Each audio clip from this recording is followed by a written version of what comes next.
누가복음 2장 21절에서 35절 말씀입니다. 네, 제가 읽겠습니다. 또 아이에게 할례를 행하기 위해 여드레가 찼을 때 그의 이름이 예수라고 불렸으니 그것은 태 속에서 수태되기 전에 천사가 일러준 이름이더라. 또 모세의 율법에 따라 그녀를 정결하게 하는 날들이 찼을 때 그들이 아이를 예루살렘에 데리고 가서 주께 드리고 그것은 주의 율법의 태를 여는 모든 남자는 주께 거룩한 자라 불리리라고 기록된 것과 같으니라. 또 주의 율법에서 이르신 것대로 맷 비둘기 한 쌍이나 어린 집 비둘기 2마리로 희생물을 드리려 함이더라. 또 보라, 예루살렘에 시므온이라 하는 사람이 있었는데 바로 그 사람은 의롭고 독실하여 이스라엘의 위로를 기다리는 자니 성령님께서 그의 위에 계시더라. 그리고 그가 주의 그리스도를 보기 전에는 죽음을 보지 아니하리라는 성령님의 계시를 받았더라. 그가 성령에 의해 성전에 들어갔는데 그 부모가 율법의 관례대로 아이를 위하여 행하고자 아이 예수를 데리고 오니 그때 그가 아이를 자신의 팔에 안아 올리고는 하나님을 찬송하며 이르되 주여 이제 주의 말씀대로 주의 종을 평안히 떠나도록 허락하옵소서. 이는 내 눈이 주의 구원을 보았기 때문이니 그것은 주께서 온 백성의 얼굴 앞에 예비하신 것이요 이방인들을 밝히는 빛이요 주의 백성 이스라엘의 영광이니이다 하더라. 이에 요셉과 그 아이의 어머니는 그 아이에 관하여 말한 그것들로 인해 놀라워하더라. 또 시므온이 그들을 축복하고 아이의 어머니 마리아에게 이르되 보라, 이 아이는 이스라엘에서 많은 사람들의 넘어짐과 다시 일어남을 위하여 또 비방을 받는 표적이 되기 위하여 세워졌나니 참으로 칼이 내 혼도 찔러 꿰뚫으리로다.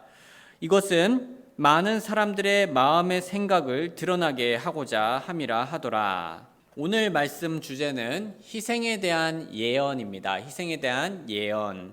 형제자매님들, 우리는 지난 시간에 예수님께서 베들레헴에서 태어나신 후 또 목자들이 예수님께 와가지고 그분의 오심을 기념하는 모습을 보았었죠. 이후 마리아는 예수님께서 태어나신 후로도 하나님께 잘 순종하는 삶을 살았습니다.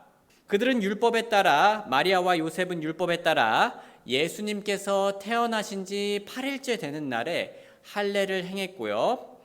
가브리엘이 지시한 대로 아이의 이름을 예수라고 하였습니다. 다음으로 마리아와 요셉은 예루살렘에 갔어야 됐는데요. 잠시 배경을 설명드리자면 예수님은 마리아의 첫째 아들이었고요. 율법에 따라서 처음에 태어난 존재들은 하나님께 봉헌되어져야 됐습니다. 하나님께 드려져야 됐습니다.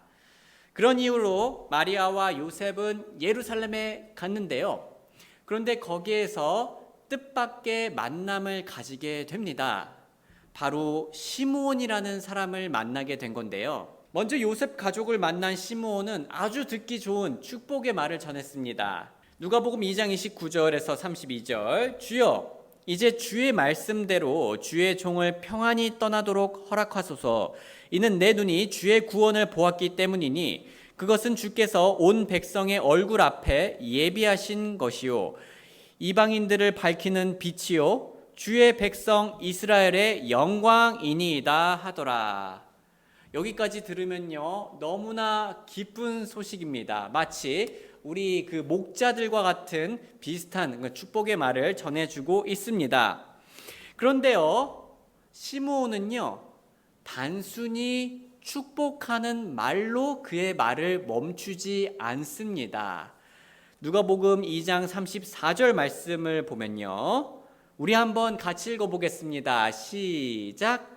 또 시므온이 그들을 축복하고 아이의 어머니 마리아에게 이르되 보라, 이 아이는 이스라엘에서 많은 사람들의 넘어짐과 다시 일어남을 위하여 또 비방을 받는 표적이 되기 위하여 세워졌나니. 성도님들, 시므온은요, 예수님의 구원과 축복과 이런 찬양하는 내용들만 말했을 뿐만 아니라요, 예수님의 희생에 대해서도 얘기를 했습니다.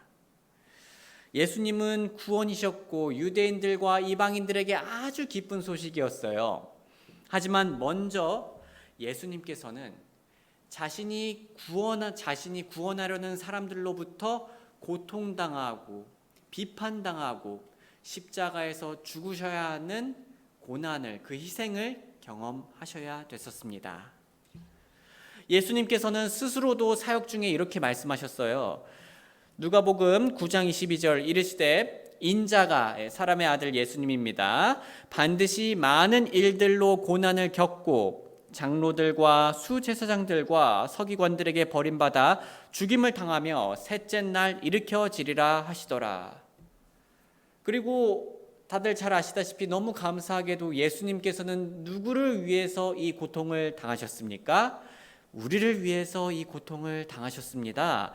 베드로전서 2장 24절 그분께서 친히 나무에 달려 자신의 몸에 우리의 죄들을 지셨으니 이것은 우리가 죄들에 대하여 죽고 의에 대하여 살게 하려 하심이라. 그분께서 채찍에 맞으심으로 너희가 고침을 받았느니라. 구원받은 우리와 함께하는 그 기쁜 미래를 위해 예수님께서는 희생을 치르셨습니다. 그런데요, 형제자매님들, 오늘 본문을 살펴보면요, 우리가 주목할 만한 사실이 하나 더 있어요. 시므온은 예수님의 희생만 얘기한 것이 아니라요, 마리아의 희생도 같이 얘기하였습니다. 시므온은요, 예수님의 희생만 말한 것이 아니라요, 마리아의 희생도 얘기하고 있습니다. 시므온은 예수님께서 비방받으며 고통당할 것을 얘기한 후에 바로 이렇게 얘기를 했는데요. 누가복음 2장 35절 같이 읽어보겠습니다. 시작. 참으로 칼이 내 혼도 찔러 꿰뚫으리라. 마리아는 예수님을 가지고 출산하는 과정 중에 어려움이 있었죠. 간음으로 아이를 가진 여성이라 소문이 날 수도 있었고요, 요셉과의 그 약혼이 끊어질 수도 있었습니다. 그리고 예수님을 낳았을 때는요, 어땠죠? 방도 없어가지고요, 구유에 예수님을 놓아야 했습니다. 많은 시련을 이미 겪었어요. 그리고 이후로 예수님을 양육하는 과정도 결코 쉽지 않을 거라 예상이 됩니다. 그런데요, 마리아에게는 이 모든 희생들보다, 모든 고통들보다 훨씬 더 큰 어려움이 예정되어 있었습니다. 그건 바로 예수님의 희생을 바라보아야 했던 겁니다. 사랑하는 형제 자매님들, 우리 한번 상상을 해보죠. 마리아가 시므온의 말을 들었을 당시에 예수님께서 건장한 성인 남성이었습니까? 아닙니다. 갓난 아기였어요. 거의 한두 달 된 아기였습니다. 그래서 마리아의 입장에서는 이 말이 두려울 수가 있었어요. 이 아기가 나중에 큰 희생을 치르게 된다니 말입니다. 하지만 동시에 예수님의 희생은 마리아가 하나님의 계획 안에서 받아들이고 이해해야 되는 부분이었습니다. 그리고 예수님의 희생은요, 마리아의 희생이라고도 말을 할 수가 있었어요. 사랑하는 아들의 희생을 바라보는 어머니의 마음이 얼마나 아프겠습니까?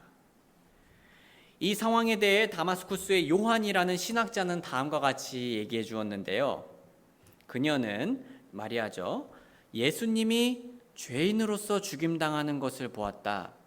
그러나 그는 그녀가 낳을 때 이미 하나님이심을 알았던 분이었다. 어머니로서의 연민 때문에 그녀의 마음은 찢어졌고 그녀의 생각들은 마치 칼에 베이는 듯한 고통을 주었다. 이것이 바로 내 영혼이 칼에 찔리리라는 말씀의 의미이다. 마리아는 이렇게 칼에 찔리는 듯한 희생을 예상했고요, 또 결국 경험하게 되었습니다. 하지만요, 우리가 가장 주목해야 할 사실이 있습니다. 마리아의 이 희생은요, 이 고통은요, 이 어려움은요, 영원하지 않았습니다. 왜냐하면 예수님께서는 십자가에서 영원히 매달려 있으신 게 아니었기 때문입니다. 아시다시피 예수님께서는 죽으시고 묻히시고 부활하셨습니다. 예수님의 죽음을 보고 슬퍼했던 마리아는요, 예수님의 부활을 보고 기뻐할 수 있었습니다. 이것에 대해 동일한 신학자는 이어서 다음과 같이 얘기하는데요. 그녀의 슬픔은 부활의 기쁨으로 바뀌었으니 그 부활은 육신으로 죽으신 분이 곧 하나님이심을 선포하였다. 소중한 형제 자매님들, 다시 한번 강조드리고 싶네요. 마리아의 슬픔은, 마리아의 고난은, 그 고통과 희생은요, 영원하지 않습니다. 이 땅에서 일시적이었어요. 기간이 정해져 있었습니다. 반면에 마리아의 기쁨은 어떻습니까? 그녀의 기쁨은 그 이후로 영원한 기쁨이 되었습니다. 물론 마리아와 예수님이 경험한 희생은 고통스러웠죠. 하지만 그 희생은 영원하지 않았습니다. 대신에 그 희생이 낳은 기쁨은 영원했습니다. 지금까지 예수님의 희생과 마리아의 희생을 살펴보았는데요. 이제 좀 개인적인 차원에서 얘기해 보죠. 이번에는 우리의 희생에 대해서 잠시 생각해 보겠습니다. 마리아는 시므온에게 자신이 치르게 될 희생에 대해서 들었습니다. 우리는요, 시므온은 없지만요, 성경을 통해서 우리가 치르게 될 희생을 들을 수가 있는데요. 누가복음 9장 23절 같이 읽어보겠습니다. 시작. 또 그분께서 그들 모두에게 이르시되 만일 어떤 사람이 나를 따라오려거든 자기를 부인하고 날마다 자기 십자가를 지고 나를 따르라.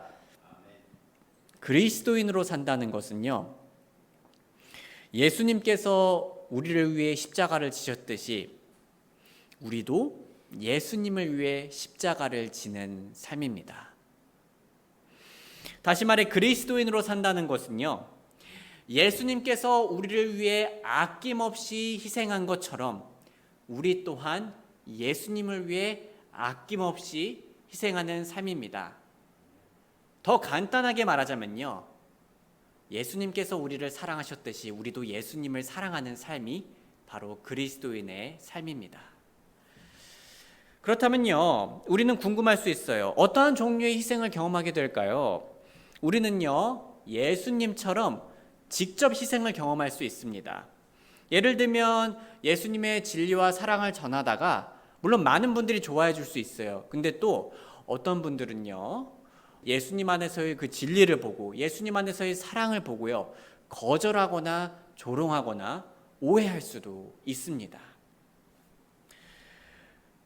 또 우리는요, 예수님처럼 직접 희생을 경험할 뿐만 아니라 마리아처럼 우리 주변 사람들의 희생을 보고 슬퍼할 수 있습니다. 마리아가 예수님의 희생을 바라볼 때 마음 아파했던 것처럼 우리도요, 가족의 희생을 볼 때 혹은 교회 식구들의 희생을 볼 때 곁에서 마음 아파할 수 있습니다.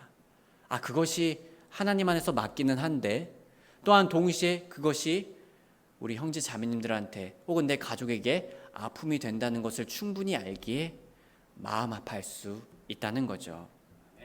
예를 들면요, 저 같은 경우는 제 자녀들이 아직은 유치원생이라든가 어린이집을 다녀서 그럴 일은 없겠지만 초등학생이 되고 중학생이 되고 고등학생이 되면서 제 아이들이 그리스도인의 가치관을 드러내고 또 교회를 다니면서 어떤 친구들에게는 좀 안 좋은 말을 들을 수도 있겠구나라는 미래가 예상이 됩니다.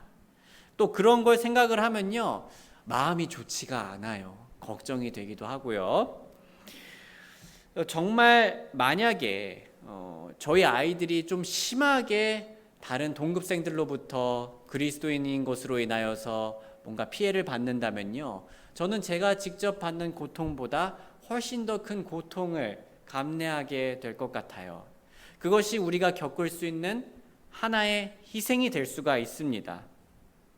또 우리 형제 자매님들이 그리스도인으로 살아갈 때 부당한 말과 대우를 경험하고 했다면 그것 또한 마음이 아프죠. 우리는 직장이나 학교, 가정이나 교회에서 직접적으로든 소중한 사람을 통해서든 희생을 경험하곤 합니다. 하지만 우리에게는 기쁜 소식이 있는데요, 그 희생은요, 분명 아프긴 할 겁니다. 그 아픔 자체를 부인할 수는 없어요. 분명 아프고 힘들 수는 있어요. 하지만 영원하지는 않습니다. 일시적인 겁니다. 마치 마리아와 예수님이 경험했던 것처럼 말이죠. 그렇다면 우리에게 영원한 건 무엇이 될까요? 우리에게 영원한 건 고통과 희생과 아픔이 아니죠. 우리에게 영원한 건 무엇이죠? 그 희생이 낳는 기쁨입니다. 마치 예수님과 마리아의 희생이 기쁨, 영원한 기쁨을 낳았던 것처럼 말이죠. 그런데 형제 자매님들, 희생에 대해서 조금만 더 생각을 해볼게요. 희생 중에는요, 우리가 다른 사람들의 어떠한 핍박과 혹은 부당함에 의해서 경험하는 희생이 있죠. 방금까지 얘기했던 것처럼요.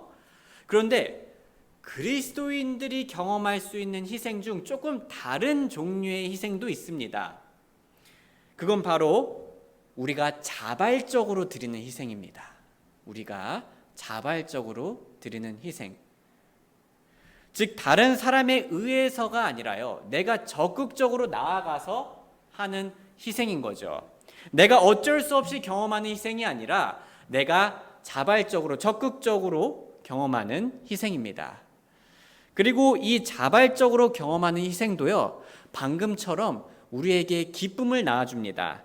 히브리서 13장 15절에서 16절. 그러므로 우리가 그분으로 말미암아 계속해서 찬양의 희생물을 하나님께 드리자. 그것은 곧 그분의 이름에 감사를 드리는 우리 입술의 열매니라. 그러나 선을 행하는 것과 나누어 주는 것을 잊지 말라. 이는 이와 같은 희생물들을 하나님께서 매우 기뻐하시기 때문이라. 찬양의 희생물, 또 우리가 감사를 드리는 우리 입술의 열매, 또한 선을 행하는 것, 나누어 주는 것, 이와 같은 희생물들이 하나님께 매우 기쁜 것이 됩니다. 그런데 희생은요, 하나님만 기뻐하는 게 아닙니다. 희생하는 데는요, 우리에게도 기쁨이 됩니다. 빌립보서 2장 17절. 참으로 내가 비록 너희 믿음의 희생과 섬김 위에 헌물로 드려질지라도 나는 기뻐하고 너희 모두와 함께 기뻐하노라. 성도님들, 그런 경험 다들 해보셨을 거예요. 내 가족을 위해, 내 소중한 친구를 위해, 혹은 소중한 교회 식구분들을 위해서 사랑을 표현했을 때 우리의 마음이, 우리가 값을 치르고 희생을 치르긴 했지만 우리의 마음이 가득 차고 뿌듯하고 보람있고 또 기쁜 그런 경험들 해보셨을 겁니다. 우리 그리스도인들은요, 단순히 공격을 받음으로써 희생을 경험하는 것이 아니라 우리가 오히려 더 좋은 의미에서 희생을 하면서 큰 기쁨을 얻을 수 있다는 겁니다. 그래서 양방향적으로 우리는 기뻐할 수가 있어요. 형제자매님들, 제가 오늘 설교를 준비하는 중간에 그런 글을 보았어요. 돈이 아깝지 않은 여행지 5곳 추천합니다. 비슷한 거 많이 보셨을 거예요. 솔직히 형제자매님들, 여행하는 거 쉽지 않죠. 왜 쉽지 않습니까? 시간도 없긴 하지만 우리가 돈도 많지는 않잖아요. 여행 한번 가면요, 비쌉니다. 그런데요, 여기서는요, 돈이 아깝지 않은 여행지라고 하는 거예요. 그래서 왜 도대체 돈이 아깝지 않다고 할까? 그 돈이면 이렇게 할 텐데 뭐 이런 말들이 나오지 않을 정도로 정말 가치가 있는 곳일까? 하면서 한번 그 글을 쭉 봤습니다. 그런데요, 거기에 사진들이 쭉 나오더라고요. 관광할 수 있는 것과 훌륭한 숙박시설들과 풍경 사진들을 보여주면서요, 자, 그런 것들을 경험할 수 있다는 겁니다. 그런 것들을 경험할 수 있으니 돈이 아깝지 않다는 거예요. 사랑하는 형제자매님들, 성경이 희생에 대해서 얘기할 때는요, 우리에게 희생이 전혀 아깝지 않은 여행지를 추천하는 것과 비슷합니다. 다시 말하겠습니다. 성경이 희생에 대해서 우리한테 얘기할 때는요, 우리에게 희생이 전혀 아깝지 않은 여행지를 추천하는 것과 같습니다. 그리고 이거는요, 우리가 신뢰할 수 있는 정보예요. 방금 제가 얘기한 정보는 뭐 여행사라든가 광고일 수 있잖아요. 그래서 돈이 아까울 수 있어요, 실제로는요. 하지만 성경에서는요, 진짜 아깝지 않은 겁니다. 먼저 마리아와 예수님이 그 여행지를 다녀와서 우리한테 보여주었잖아요. 리뷰를 달아주었습니다. 우리는 그 희생을 통해서요, 하나님께서 우리를 위해 준비하신 기쁘고 아름다운, 심지어 영원한 풍경을 맞이하게 될 거예요. 우리와 우리의 소중한 사람들이 그리스도인으로서 경험하게 될 희생들은요, 전혀 아깝지 않을 겁니다. 우리가 소중한 사람들을 위해 기꺼이 실천하는 희생도요, 전혀 아깝지 않을 거예요. 왜냐하면 그 희생이 인도하는 곳에는, 그 여행지의 그 가이드는 바로 우리 하나님이시기 때문입니다. 성도님들, 제가 신혼여행을 갔을 때요, 좋은 그 숙소를 보여주더라고요. 여기서 묵을 겁니까? 이 숙소 좋아요 라고 제가 여행사한테 얘기했어요. 그런데 알고 보니까 그 정말 좋은 숙소는 5일 중에서 한 이틀 거기서 자는 거고요, 3일은 그냥 그저 그런 숙소에서 머무르는 거더라고요. 제가 마지막 날에요, 그 여행지에서 그 마지막 날에 이럴 거였으면은, 이렇게 좋은 숙소였으면은 차라리 돈을 조금 더 추가하거나 아니면은 뭐 다른 프로그램들을 좀 조정을 해가지고 좋은 숙소에 있는 날들을 더 늘릴 걸, 뭐 이런 생각을 했던 적이 있습니다. 조금 더 돈을 보태서 좋은 숙소에 하루라도 더 있을 걸 그랬다라는 후회를 했다는 거예요. 저는 우리 그리스도인들도 결국 비슷한 후회를 할 것 같습니다. 천국이든 예수님께서 다시 오실 때든 혹은 우리가 이 땅에서 떠나는 그 마지막 날이든, 지금도 이렇게 설레고 기쁨이 큰데 그날 과거에 더 큰 희생을, 값을 치루어서 더 큰 기쁨을 지금 누릴 걸, 그러한 후회를 하게 될 것 같습니다. 그러니 우리 모두 후회하지 않도록 하나님과 함께, 그리고 소중한 형제 자매님들과 함께 지금 이 순간 희생을 치룰 수 있기를 주님의 이름으로 소원합니다. 그렇게 희생을 기꺼이 지불하는 삶을 살면서 영원히 더 큰 기쁨을 충만하게 누리는 저와 여러분들이 되길 주님의 이름으로 소원합니다.